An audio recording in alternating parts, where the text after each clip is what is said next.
안녕하세요. 책안뜰입니다. 이번 영상에서는 박안서 작가님의 짧은 소설 아직 끝나지 않은 음모 1, 2, 3편을 연달아서 들려드리겠습니다. 아직 끝나지 않은 음모. 박안서. 엄니가 얼른 다녀가래. 봉당에 들어선 장석은 급히 온 눈치도 아닌데 어깨로 거친 숨을 쉬며 말했다. 재봉틀로 버선을 받고 있던 분이는 까닭없이 가슴이 울렁거려서 그만 금을 놓치면서 버선볼을 일그러뜨렸다. 누구한테요? 분이는 틀을 멈추고 잘못 박은 버선을 끄집어내면서 말했다. 누구긴 누구여, 임자제. 장석이 버럭 화를 냈다. 쯔쯔, 너 그 시험에 또 가스말이 도졌는갑다. 갑순이의 급한 혼사 때문에 며칠 전서부터 친정에 와 있는 갑순이 고모가 이렇게 말하자 방 안의 여자들이 일제히 간지럼 참는 소리로 기득댔다. 그만큼 분이 시어머니의 가슴앓이는 유명했고 의미심장했다. 아따, 성님도 참 하나만 알제 둘은 모르는 소리 마시오. 그 몹실병에 장석이 손이나 약손이지 어디 자손도 약손이라요. 가시손이나 안 됐으면 쓰겄소. 인조피를 펴놓고 단속꽃 마름질을 하고 있던 갑순이 어머니가 이렇게 말하고 분이에게 어서 가보라고 눈짓을 했다. 갑순이 어머니는 분이에게 시집 쪽으로 먼 친척이나 친정 쪽으로 따지면 당고모뻘이라 그 측은해하는 눈치가 한결 곰살스러웠다. 내비두고 어여 다녀오래니께. 삿갓제댁도 참말로. 삿갓제댁이란 분이 시어머니의 세댁적부터의 호칭이었다. 친정 동네 이름이 삿갓제였기 때문이다. 그러나 그 이상은 되치지 않고 말끝을 흐려버렸다. 20호 남짓한 시종마을에 타성은 서너 집도 안 됐지만 그나마 아주 남은 아니었다. 외가나 처가 사돈 쪽으로 연줄이 닿는 친척들이었다. 마을에서 제일 관연한 처녀인 갑순이의 혼사가 정해지고 신랑집 사정으로 혼인날이 너무 바투나자 온 동네 여편네들이 제 집 일처럼 애가 달아 격음 내기로 드나들며 한쪽에선 금침을 꾸민다. 한쪽에선 마름질, 박음질을 한다. 법석들이었다. 이 동네에서 재봉틀은 분인네밖에 없었다. 삿갓제댁의 살림은 그만큼 짭짤했다. 재봉틀을 자신 있게 놀릴 줄 아는 것도 삿갓제댁의 고부뿐이었다. 분이는 삿갓제댁의 분부대로 재봉틀을 숫제 값순내로 이고 와서 혼수 바느질 중 박음질을 도맡아 하고 있는 중이었다. 장석은 정가를 했으며 먼저 갈 것이지 봉당의 장승처럼 버티고 서서 더없지도 않은데 비지땀을 흘리며 핏발순 눈으로 분이를 노려보고 있었다. 분이는 방 안 가득 늘어놓은 마름질 중인 옷감 사이를 헤집고 나와 봉당으로 내려섰다. 그제서야 장석도 앞장섰다. 그는 갑순이네 봉당을 벗어나자마자 멈춰서더니 분이의 손목을 왁살스럽게 휘어잡았다. 장석의 소나기는 고약을 처바른 것처럼 끈적거렸다. 갑순이네 마당가엔 선짓빛 맨드라미가 성난 수탉의 벼슬처럼 도도하고 텃밭에선 팔뚝 같은 조이삭이 누렇게 익어 고개를 숙이고 건들대고 있었다. 고저넉한 한낮이었다. 와 이런다요? 분이는 심장이 튀어나올 듯이 울렁대 떨리는 소리로 이렇게 말하면서 손목을 비틀어 빼려고 했다. 정석은 아무 말 안 하고 더욱 세차게 분이의 손목을 휘어잡았다. 분이는 끈끈한 게 마치 진이 날 듯이 끈끈한 게 온몸에 눌러붙은 것처럼 무력해져서 검부러기처럼 가볍게 장석에게 이끌렸다. 장석하고 부부가 된 지는 3년이 넘건만 손을 잡아보는 것조차 얼마만인지 몰랐다. 어쩌다 삿갓제댁 안 보는 곳에서 스치거나 잡아주는 장석의 손은 미적지근하고 메말랐었다. 이렇게 화끈대고 끈적거리긴 처음이었다. 그러나 분이는 조금도 이상하거나 싫지가 않았다. 요 며칠 전서부터 장석의 태도는 이상했었다. 분이를 보는 눈은 허기지고 몸살 난 것처럼 쑥 들어간 채 핏발이 서 있었고 온몸으로 분이만이 느낄 수 있는 끈적한 걸 거미줄처럼 풀어내어 분이를 꼼짝 못하게 했다. 그래서 분이는 장석과 눈을 맞추고 난 후면 그 끈적끈적한 게 나쁜 짓을 한 표시가 되어 몸 어딘가에 묻어 있을 것 같아 남의 앞에 나서기가 주저되기까지 했었다. 그러나 막상 그 끈적거리는 것에 요지부동 사로잡히자 체념에 가까운 안도감이 생겼다. 분이는 비어 있었다. 삿갓제댁이 잠시 마시를 나간 모양이었다. 삿갓제댁의 유난한 성미대로 집안은 티끌 하나 어지러뜨린 것 없이 정갈했다. 실상 그런 정결함은 분이가 만든 것이기도 했다. 그런데도 분이는 자기 집의 정결함이 남의 집 일처럼 낯설었고 마치 그 정결함에 의해 밀려난 것 같은 낭패감을 맛보았다. 장석도 같은 심정이었던지 호기 있게 달려온 기세가 갑자기 꺾이면서 잠시 주춤하더니 좀 더 난폭했다. 그는 분이가 손목을 빼려고 하지 않았는데도 아프게 비틀었다. 그리고 뒤란으로 끌고 갔다. 뒤란 감나무엔 잎이 아직 무성하고 감은 다 자라 주먹만 했지만 시퍼랬다. 그 그늘 마른 콩깍지가 아무렇게나 쌓인 곳이 제일 으스겠다. 와이라요? 분이는 모기 소리처럼 가냘픈 비명을 질렀다. 장석은 대답하지 않고 다짜고짜 분이를 마른 콩깍지 더미 위로 쓰러뜨렸다. 바싹 마른 콩깍지는 가시방석처럼 분이의 몸을 찔렀다. 그러나 장석은 사정 두지 않고 분이의 치마를 걷어올리고 닭목 고쟁이를 벗겼다. 맹궁둥이의 콩깍지는 새로운 통증을 가했다. 설상가상으로 장석의 체중이 분이의 벗은 아랫도리로 힘차게 실려왔다. 와이라요? 분이는 콩깍지에 엉덩이와 넓적다리를 찔리우는 아픔으로 해서 그 다음 아픔은 거의 의식하지 못했다. 그녀는 뒤집어 쓴 치마폭 속에서 흐느꼈다. 아파서 울고 이게 그녀의 실질적인 첫날 밤이라는 게 서러워서 울었다. 조실 부모하고 당고모의 주선으로 삿갓제댁에 민며느리로 들어온 지 5년 만에 연지 찍고 곤지 찍고 장석하고 예를 올리고 또 3년이 지났건만 분이는 수천여였다. 첫날 밤 장석은 술이 곤드레가 돼서 신방에 들어 세상 모르고 잠만 자다가 새벽녘에 깨어나 쪽돌이 낭자를 내려주려고 주춤주춤 분이한테로 다가갈 즈음 밖에서 찢어지는 듯한 비명이 들리고 집안이 심상치 않게 술렁이기 시작했다. 그것이 삿갓제댁의 가슴앓이의 시작이었다. 새벽녘까지 지치지도 않고 줄기차게 신방을 엿보던 아낙네들이 이제야말로 기다린 보람이 헛되지 않게 재미있는 일이 시작되려 한다는 신호를 안방에서 그때까지 잠자지 않고 친척들과 이야기꽃을 피우고 있던 삿갓제댁에 보낸 게 잘못이었다. 삿갓제댁이 벼랑간 가슴을 쥐어뜯으며 비명을 지르고 나가 자빠진 것이다. 갑자기 일어난 일에 일가 친척들은 어쩔 줄을 몰라 결국 신방의 장석을 불러낼 수밖에 없었다. 장석 역시 처음 당하는 일이라 겁에 질려 쩔쩔매기만 하다가 엄니 어디가 어떻게 아프다요? 어디잉? 하면서 삿갓제댁의 밋밋한 명치를 꾹꾹 눌러도 보고 쓱쓱 쓸어도 보는 것이었다. 그럴 때마다 삿갓제댁은 거기요, 바로 거기요 하면서 눈을 스르르 감았다가 다시 꼬챙이로 찔리는 것처럼 외마디 소리를 지르기를 되풀이하다가 해가 높다란 연애야 그 몹쓸 가슴앓이는 아주 가라앉았다.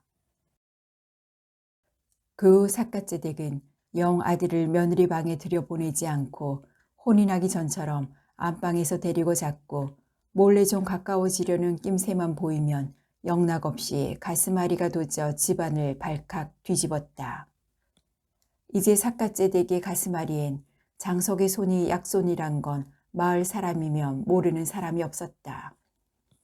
그러나 설마 분이가 아직도 수천여로 있으리라고까지는 아무도 상상을 못했다. 여북해야 이웃에 사는 당고모까지 아들 하나 바라고 산 청산가부 시어머니 치곤 그만하면 잘 만난 셈이니 어서 떡두꺼비 같은 아들이나 하나 낳아 바치렴. 그러면 노인네는 손주재미에 뒷방으로 물러나고 짭짤한 살림 다 내 것 되면 그간의 서름 옛말하고 살게 되리라고 타이를 지경이었다. 요컨대 25 남짓한 이 폐쇄된 사회의 여론은 분이의 외며느리 노릇의 어려움을 동정하는 척하면서 한편 홀 시어머니의 심술 또한 무슨 기득권처럼 인정하고 있었다.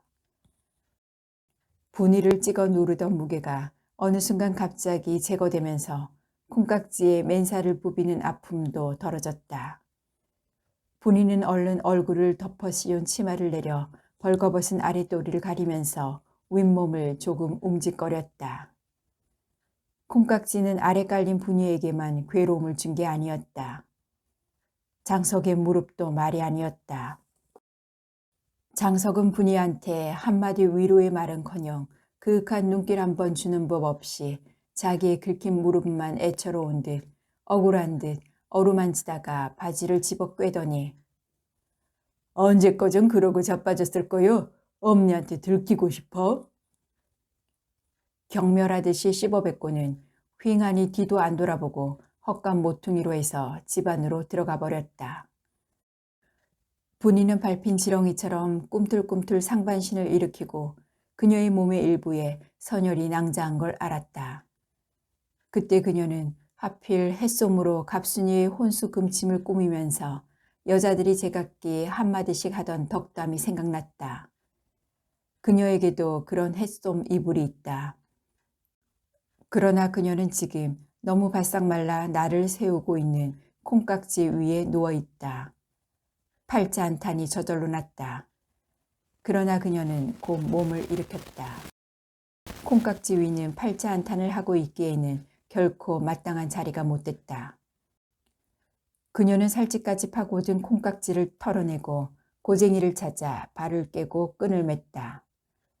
어기적 헛간 모퉁이를 돌면서 비로소 끈적끈적한 게 그녀의 양다리 사이를 흐르는 걸 느꼈다. 그것은 요 며칠 동안 장석이 그녀 주위를 맴돌면서 말없는 수작을 걸던 그 끈적끈적한 것의 정체였다.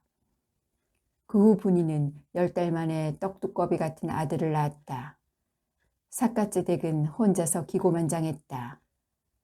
삿갓제댁에게 있어서 손자는 자기가 결코 아들 며느리의 정분을 갈라놓는 나쁜 시어머니가 아니라는 산 증거물이었다. 그러나 장석은 또다시 분이한테 끈적끈적하게 굴지 않았다. 그에겐 전서부터 정을 통하고 있던 읍내 색주가가 있었고 읍내 색주가는 비록 후줄근하지만 이부자리를 가지고 있었다. 장석은 버릇없이 자란 외아들답게 자기 몸에 대한 엄살이 심했다. 그의 무릎을 찌르던 콩깍지에 대한 원한이 대단했고 아둔하게도 콩깍지까지를 분이의 일부라고 생각을 했다. 그래서 분이는 참말로 재미없는 여자였다. 분이하고 콩깍지 위에서 그 짓을 하고 나서 장석의 읍내 색주가와의 정부는 더욱 두터워졌다. 그래 그런지 손자보고 나서 삿갓제댁의 가슴앓이는 다시 도지지 않았다. 여자가 애를 벤다는 건 좋은 일이었다. 분이가 애를 베고 나서부터는 마을 사람들까지 당고모까지도 행여 분이가 과부 시어머니로 하여 남 모르는 외로움을 겪고 있을지도 모른다는 막연한 의심을 걷어치웠다. 콩깍지 위에서 그렇게 만난 건 아무도 몰랐다. 장석은 그 후에도 남북만 피다가 30을 겨우 넘긴 나이에 징용으로 끌려가더니 영 안 돌아왔다. 삿갓제댁은 그동안의 가슴앓이 아닌 병으로 며느리 극진한 병구안도 보람없이 환갑에 세상을 뜨니 분이는 외아들을 데리고 한마는 고장을 떠 서울로 올라왔다. 외아들을 장가 보내는 날 분이 부인은 덩실덩실 춤을 추었다. 온양온천으로 신혼여행 보내면서 뭉쳐두었던 빳빳한 새돈을 아들 속주머니에 넣어주면서 한눈을 꿈쩍 윙크라는 것까지 하면서 재미 많이 보라고 친구 같은 농지거리도 했다. 외아들이 첫날 밤에 분이 부인도 잠이 오지 않았다. 관광호텔이 둘이 같이 자는 침대는 편안하고 정갈한 것일까? 세상 풍속 따라 신혼여행이라는 걸 보내긴 했지만 첫날 밤만은 신부집에서 정성껏 꾸민 원앙 금침에 자야 하는 건데 이런 생각에다 그녀 자신이 혼인한 지 3년 만에 대낮에 콩깍지 위에서 치른 첫날 밤이자 마지막 밥 생각이나 한가닥 감회가 없을 수 없었으나 가슴앓이가 생기진 않았다. 그 아들이 자라 자수성가하고 장가까지 든 생각을 하면 대견하긴 이루 말할 수 없었지만 며느리도 귀여웠다. 아들 눈에 들기 전에 분이 부인 눈에 먼저 든 며느리였다. 중매가 딴 사람 아닌 분이 부인이었다. 인물로 보나 살림 솜씨로 보나 어디 내놓아도 안 빠질 1등 교수를 분이 부인은 아들보다 더 자랑스럽게 여겼다. 앞으로도 딸처럼 귀여워하고 싶었다. 여자 남자 사는 재미는 그녀가 못 누린 한이기에 아들 며느리만은 마음껏 누리게 하고 싶었다. 분이 부인은 아들 내외가 그녀의 눈치 보지 않고 즐길 수 있도록 멀찍하게 별채에다 신방을 꾸미는 등 세심한 데까지 신경을 쓰면서 아들 내외를 기다렸다. 아들 내외는 2박 3일의 신혼여행에서 돌아와 신혼생활에 들어갔다. 아들 내외의 금술은 분이 부인이 바라던 대로 깨가 쏟아지게 좋았다. 아들은 일찍 퇴근해서 얼굴만 가까스로 비치고는 별채로 들어가 버리지 않으면 색시를 밖으로 불러내어 저녁 먹고 구경하고 밤늦게 들어오거나 했다. 그럴 때마다 분이 부인은 외로움을 탔고 외로움은 당장 심술을 유발하려고 했지만 그때마다 잘 참았다. 며느리를 딸처럼 생각하면 참기가 한결 수월했다. 실제 분이 부인은 며느리를 경수가 하고 이름을 불렀다.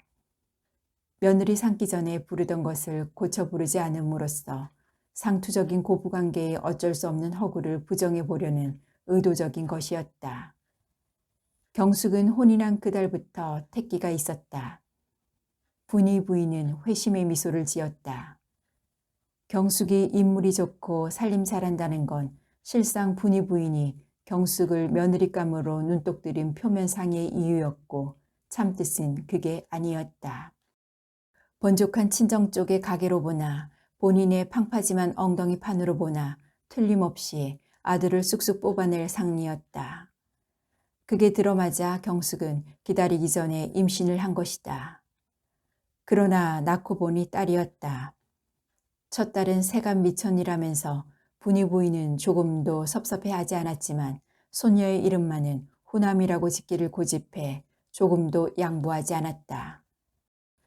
딸을 내리 서너쯤 나온 것도 아닌데 고운 이름 다 놔두고 창피하게 후남이가 뭐냐고.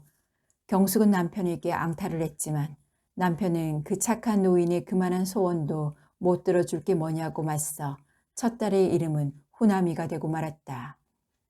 그러나 뒤로 아들이 줄줄이 달린 이름에도 불구하고 후남이는 유치원을 갈 때까지도 아우를 보지 않았다. 분이 부인이 자신있게 점친 다산성은 빗나간 것이었다. 그러나 진상을 알고 보면 빗나간 게 아니었다. 너무 잘 들어맞아 후남이가 100일도 되기 전부터 경숙은 임신을 했다. 그렇게 자주 임신의 고통에 시달릴 순 없다고 판단한 경숙은 분이 부인 몰래 중절수술을 받았고 중절수술은 석 달이 멀다 하고 자주 거듭됐다. 후남이가 2돌이 지나 이제 중절수술이 필요 없겠다 싶었을 즈음부터는 정말 그게 필요 없게 아예 임신이 되지 않았다. 경숙도 은근히 걱정이 돼 정밀검사 끝에 염증으로 나팔관이 막힌 걸 확인했다. 그것은 영구 불임의 선고나 마찬가지였다.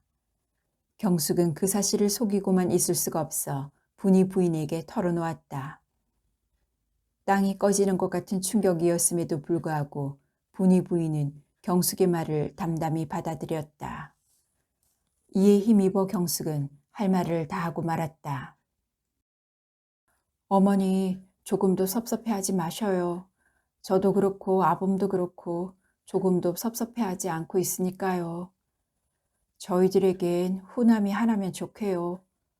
혈통은 아들에 의해서만 이어진다는 건 구식 생각이에요. 전 구식 생각의 피해를 받을 생각 조금도 없어요. 사람이 만든 호적상으론 남자에 의해서 대가 이어지는지 모르지만 실질적인 형통은 남녀가 동등하게 이어가고 있다고 봐요. 호적은 이미 낡은 시대의 유물이에요. 저희들은 그까짓 것에 관심도 없어요. 경숙이 조금만 신중하거나 음흉했더라면 좋았을 것을 분이 부인은 경숙의 이런 당당함이 심히 안 이꼬었다. 그러나 조금도 그런 내색을 하지 않았다. 그리고 그런 내색을 하느니만 못한 음모를 조금씩 키워가고 있었다. 분이 부인의 콩깍지 위에서의 수태는 여지껏 분이 부인만의 비밀이었다. 분이 부인은 그것을 그녀만의 한가 상처로 죽는 날까지 그녀만의 것으로 간직할 터였다. 그런 그녀가 친척이고 사돈이고 남이고 가릴 것 없이 그녀의 교제 범위 내의 누구에게라도 서슴지 않고 그 일을 발설하기 시작했다. 처음엔 수줍고 조심스러운 발설이 점차 슬프게 윤색돼 듣는 이의 가슴을 뭉클하게 했다. 그녀의 아들도 며느리도 며느리의 친정 식구들도 아들의 친구들도 이제 그 이야기를 모르는 사람이 없게 됐다. 처음 들을 땐 누구나 여자가 그런 세상을 산 적도 있었나 싶어 신기해하다가 그런 세상을 산 게 바로 눈앞에 분이 부인이라고 깨달으면서 측은해하다가 이미 지나간 그런 세상에 대해 붕괴하는 것으로 끝났다. 그러나 거듭해 듣는 사이에 그 이야기는 조금도 신기하지 않았고 나중엔 넌더리가 났다. 넌더리 나지 않는 건 분이 부인뿐이었다. 그녀는 그 이야기를 할 때마다 새롭게 처량해했고 한스러워했다. 이제 사람들은 망령났다고 수군대기 시작했다. 그것이 바로 분이 부인이 꾸민 음모의 진행이었다. 그녀는 외아들을 수태하기까지 비하를 통해 결코 그녀의 맺힌 한을 넋두리 하려는 게 아니었다. 몇면이 이어내려오는 혈통을 끊기지 않게 하려는 조상의 섭리가 얼마나 무서운 것인가를 말하고 싶은 거였다. 그런 섭리를 감히 거스르려는 앙큼한 며느리를 나무라고 싶은 거였다. 그녀는 아들이 첩이라도 얻어서 손을 얻기를 바랐지만 그런 말을 한마디도 입 밖에 내미 없이 다만 그런 분위기 조성에만 힘썼던 것이다. 자기는 나서지 않고 뒤에서 서둘지 않고 그러나 끈질기게 자기가 원하는 게 사회적인 분위기가 되게끔 조작하려는 그녀의 음모는 철저한 것이었다. 하긴 그 무렵의 일반적인 사고방식이 아들을 보기 위한 첩 정도는 너그럽게 봐주었다는 것도 그녀의 음모를 완성시키는데 큰 도움이 된 건 사실이다. 그러나 워낙 정분이 두터운 부부라 그런 분위기는 호남이가 중학교에 들어갈 무렵에야 가까스로 무르익었다. 첩이라도 얻어주어 아들을 보게 하지 않는 발상은 분이 부인이 은근히 바라던 대로 경숙이네 친정 쪽으로부터 나왔다. 분이 부인은 물론 점잖게 반대했다. 반대할수록 집안의 여론은 그쪽으로 비등해서 드디어 분이 부인은 애따 모르겠다 하는 식으로 그 일을 묵인하는 척했다. 정말 첩을 보고 아들을 낳았건만 분이 부인은 한결같이 그 일에 냉담을 가장했다. 그 뒤치다거리도 경숙이가 알아서 하도록 내버려뒀지 분이 부인이 직접 첩며느리 집에 드나든다거나 아들 손자를 후남이보다 더 대견해 한다든가 하는 천박한 짓은 일체 하지 않았다. 남 보기엔 다만 며느리 사랑이 대단한 기품 있는 처신쯤으로 보일 일이나 당사자에겐 대단한 극기심을 요하는 일이었던 건 말할 것도 없다.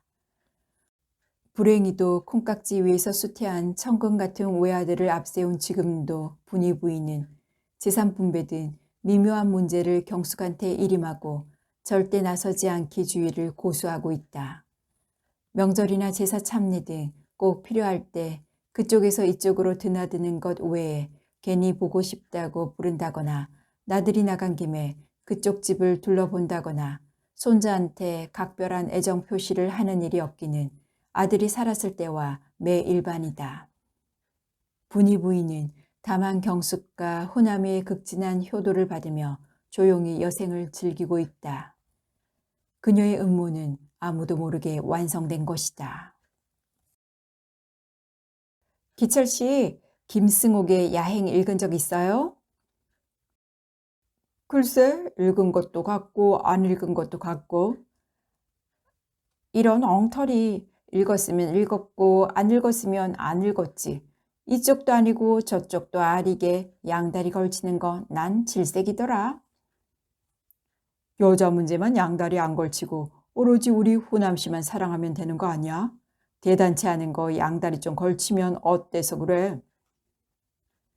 대단치 않은 거 양다리 걸치는 버릇이 잘하면 대단한 것도 슬쩍슬쩍 양다리 걸치게 되는 거라고. 까불지 말고 하던 얘기나 끝마쳐. 김승욱의 야행이 어쨌다는 거야? 자기 그거 안 읽고도 어디 가서 읽은 척 할까봐 자세한 줄거리는 생략. 거기 이런 얘기가 나와요.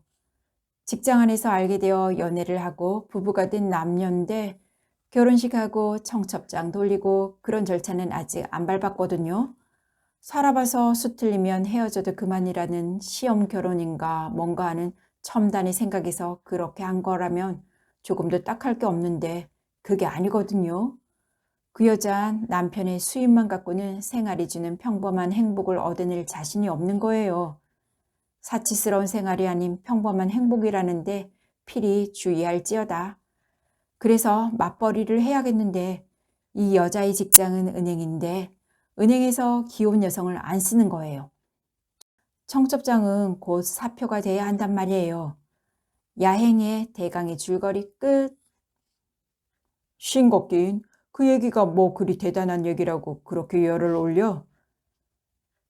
고마워서 그래요. 내가 야행이 쓰여진 시대 배경과 동시대에 살고 있지 않다는 게 그 여자보다 내가 조금 늦게 태어났다는 게. 호남인 참 감사할 거 많아서 좋겠다. 언젠 자기 할머니 시대에 태어나지 않아서 감사하다고 마구 강격하더니 언젠 또 자기 어머니 시대에 태어나지 않아서 감사하다고 울먹이더니 이젠 또 야행의 주인공하고 같은 시대에 태어나지 않은 게 그렇게 감사해? 꼭 횡재한 사람처럼 입을 못 다무니. 자기 결혼 하나는 잘하는 줄 알고 감사해야 돼. 감사할 줄 아는 아내야말로 복된 아내야. 만날 불평불만만 해봐. 집안 꼴이 뭐가 되겠어. 참 감사할 것도 하나 생겼다. 뭔데?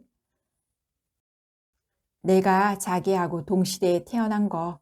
그런 의미로 자기도 감사할 거 하나 더 생긴 거 알고 있어야 돼. 자, 축배. 까불고 있네. 기철이는 쉴 새 없이 나불대는 호남이의 볼을 한번 가볍게 꼬집고 또 축배를 들었다. 결혼 날짜를 일주일 앞둔 연인들은 오늘 매우 행복했다. 그들은 S산업 입사 동기였고 2년 동안 사랑을 속삭인 끝에 마침내 양가 어른들의 허락을 받아 약혼한 사이였다. 누가 보기에나 어울리는 한 쌍이었다. 두 사람은 훌륭한 학교 교육을 받았고 너무 잘 살지도 너무 가난하지도 않은 집안 출신이었고 건강한 몸과 밉지 않은 용모를 가지고 있었다. 애써 흠을 잡자면 호남이가 너무 똑똑하다는 거였다. 어느 모로 보나 똑똑하다는 건 어리석은 것보다 미덕이었으나 여자가 똑똑하다는 건 그렇지도 않아 자칫하면 눈에 거슬리는 약점이 될 수도 있었다. 이런 불공평은 똑똑하다는 타인의 판단의 기준서부터 이미 시작돼 있었다. 그들은 실력이 남자하고 대등하면 덮어놓고 똑똑한 여자로 쳤다. 그런 의미로 호남이는 의심할 여지 없이 똑똑한 여자였다. 그녀는 유능한 대학 졸업생이면 누구나 한 번쯤은 일해보고 싶어하는 S산업의 중견사원 채용 시험에 남자들과 동등한 자격으로 응시해서 상위권의 성적으로 합격했다. S산업에 많은 여종업원이 있었지만 다 연줄 입사에 직책도 끝발 없는 말단이었다. 감히 중견 사업 모집에 응모해온 여자는 덜어 있었지만 합격자를 내기는 이번이 처음이었고 여자 합격자는 후남이 외에도 3명이나 더 있었다. 회사 측에선 이런 뜻하지 않은 이변을 처리하는 방법으로 여자 합격자의 구비 서류에만 유독 각서라는 걸 첨부했다. 결혼하면 자동 사임하겠다는 각서였다. 이런 모욕적인 각서 쓰기를 후남이가 주동이 돼서 거부했다.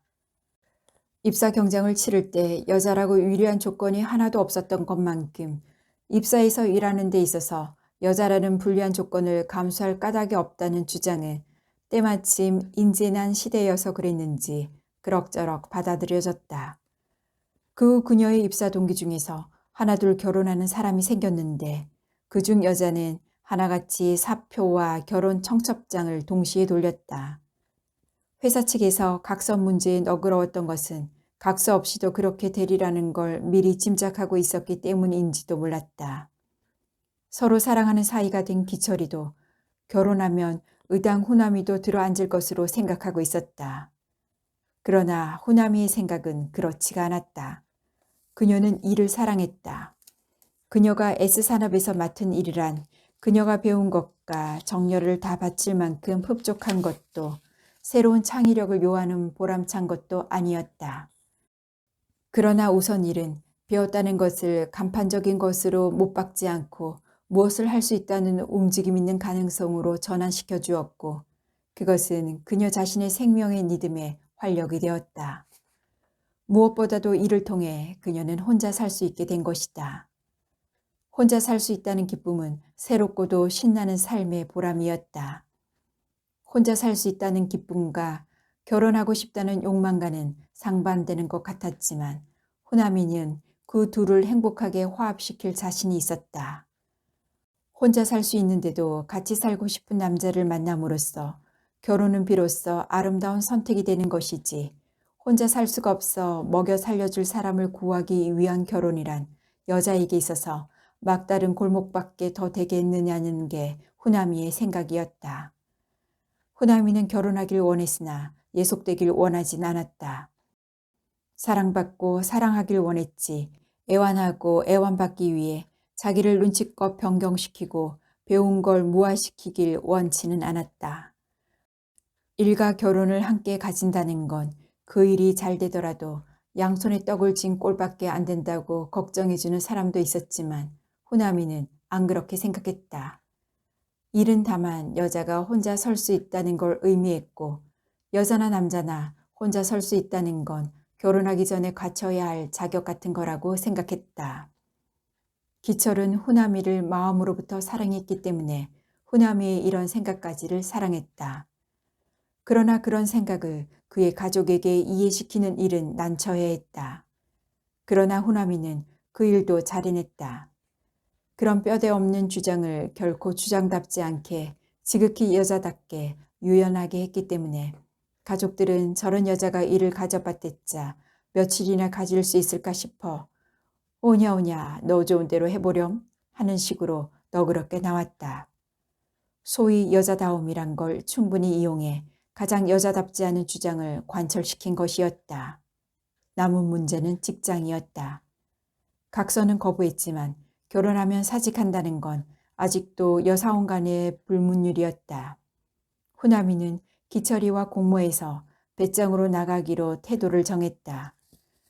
두 사람이 같이 각기 부서의 부장을 우선 찾아가 결혼할 뜻과 결혼 날짜를 알리고 가능하면 두 사람 중 한 사람을 반개 회사의 하나로 전입시켜 줄 것을 부탁했다.